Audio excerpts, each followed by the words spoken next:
Vivat cor Yesus per cor Maria. Hiduplah hati Yesus melalui hati Maria.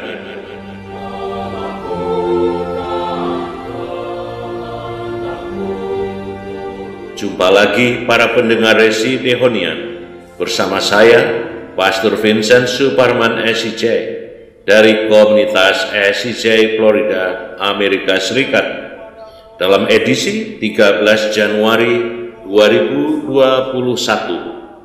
Marilah kita membaca Injil hari ini yang diambil dari Injil Markus, pasal 1, ayat 29 sampai dengan 39. Sekeluarnya dari rumah ibadat itu, Yesus dengan Yakobus dan Yohanes pergi ke rumah Simon dan Andreas.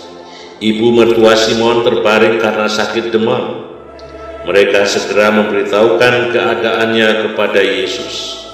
Ia pergi ke tempat perempuan itu, dan sambil memegang tangannya, ia membangunkan dia. Lalu lenyaplah demamnya. Kemudian perempuan itu melayani mereka. Menjelang malam sesudah matahari terbenam, dibawalah kepada Yesus semua orang yang menderita sakit dan kerasukan setan. Maka berkerumunlah seluruh penduduk kota itu di depan pintu.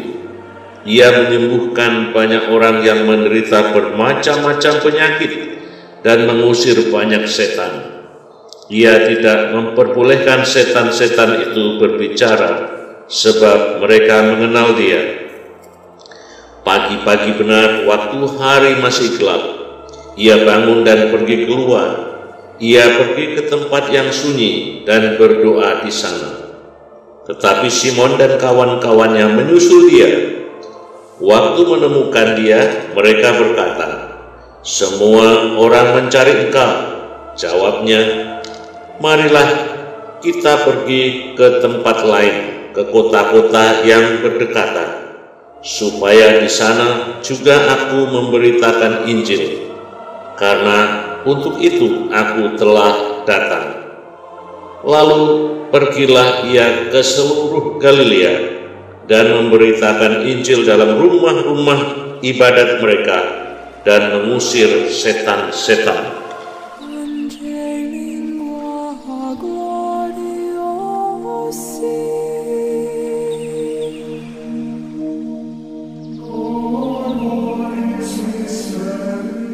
Kepada siapa Anda biasa mengadukan masalah Anda?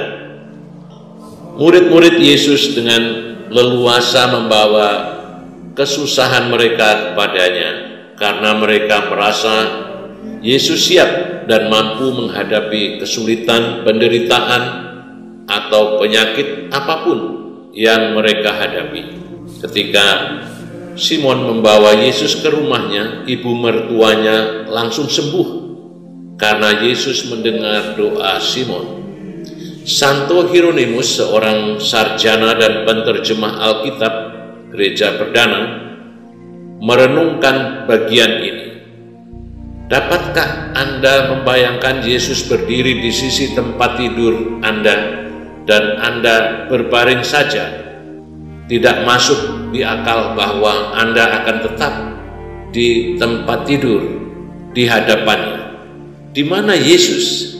Ia sudah di sini menawarkan dirinya kepada kita. Di tengah, katanya. Di antara kamu, ia berdiri, yang tidak kamu kenali. Kerajaan Allah ada di tengah-tengahmu. Iman memandang Yesus diam di antara kita. Jika kita tidak dapat meraih tangannya, marilah kita bersujud di kakinya.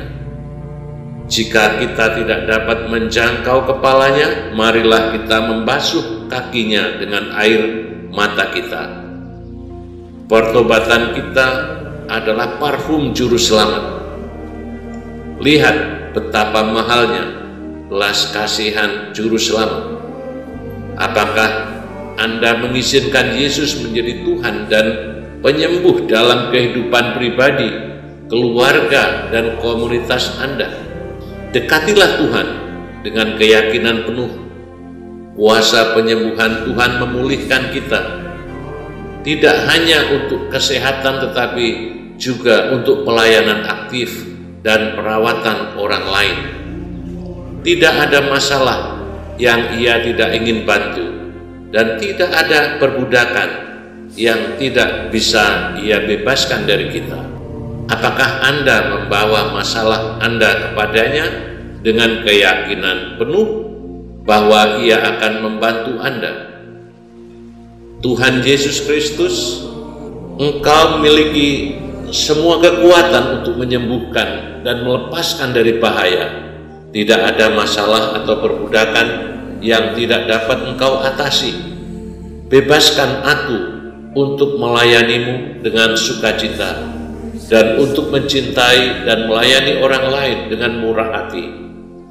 Semoga tidak ada yang menghalangiku untuk memberikan diriku sepenuhnya kepadamu dan untuk karya misimu. Kutipan di atas diambil dari Bapak-Bapak Gereja Perdana, Kebiasaan Berdoa oleh Origenes dari Alexandria. Yesus berdoa, dan bukan berdoa dengan sia-sia, karena Ia menerima apa yang Ia minta dalam doa, padahal Ia mungkin melakukannya tanpa doa. Jika demikian, siapa di antara kita yang akan mengabaikan untuk berdoa? Markus Penginjil mengatakan bahwa pagi hari adalah waktu yang menyenangkan. Ia bangkit dan pergi ke tempat sunyi, dan di sana ia berdoa. Dan Lukas berkata, ia sedang berdoa di tempat tertentu, dan ketika ia berhenti, salah satu muridnya berkata kepadanya, Tuhan, ajarilah kami untuk berdoa. Dan di tempat lain, dan sepanjang malam ia melanjutkan dalam doa kepada Tuhan. Dan Yohanes mencatat doanya, mengatakan, ketika Yesus mengucapkan kata-kata ini, ia mengangkat matanya ke surga dan berkata, Bapa, waktunya telah tiba. Muliakanlah putramu, sehingga putramu memuliakanmu. Penginjil yang sama menulis bahwa Tuhan berkata bahwa Ia tahu kamu selalu mendengarkan aku. Semua ini menunjukkan bahwa orang yang berdoa selalu didengar. Maka marilah kita berdoa dengan tidak merasa jemu, dan kita senantiasa bersama